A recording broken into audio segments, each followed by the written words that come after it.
বিদেশের বিলাসবহুল শহর, নিরাপদ আবাসন আর আন্তর্জাতিক বাণিজ্যের সুযোগ। ভারতের ধনী পরিবারগুলোর কাছে এখন এসব শুধু জীবনযাপনের অংশ নয়, ভবিষ্যৎ পরিকল্পনারও অংশ। সম্পদ সুরক্ষা, সন্তানদের ভবিষ্যৎ কিংবা নিরাপদ জীবনের আশায় দেশের বাইরে বিকল্প ঠিকানা তৈরি করছেন অনেকেই।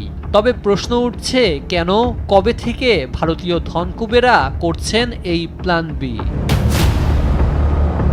বিশেষজ্ঞদের মতে বৈশ্বিক অনিশ্চয়তা, কর ব্যবস্থার পরিবর্তন ও পরবর্তী প্রজন্মের ভবিষ্যতের ভাবনা থেকেই এই প্রবণতা। বিদেশে নাগরিকত্ব নেওয়ার মধ্যে সবচেয়ে বেশি আগ্রহী রয়েছে ব্যবসায়ী ও উচ্চ আয়ের কর্পোরেট কর্মকর্তারা।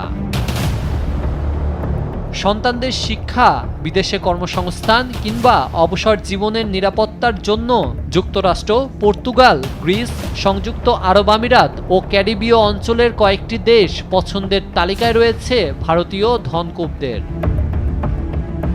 বিশেষজ্ঞদের ধারণা, আগামী কয়েক বছরে বৈদেশিক নাগরিকত্বের এই বাজার আরও বড় হতে পারে। অর্থাৎ দেশ ছাড়ার চেয়ে ভবিষ্যতের জন্য একটি নিরাপদ বিকল্প রাখাই হয়ে উঠতে পারে ভারতীয় ধনীদের নতুন কৌশল। অনিশ্চিত ভবিষ্যতের জন্য বিকল্প সুযোগ, সম্পদের নিরাপত্তা ও পরবর্তী প্রজন্মের নতুন সম্ভাবনার দরজা খোলা রাখতেই এই প্ল্যান বি ধনীদের। তবে প্রশ্ন ওঠে, ভবিষ্যতে ভারতীয় ধনীদের এই প্ল্যান বি কি আরও বড় প্রবণতায় পরিণত হবে?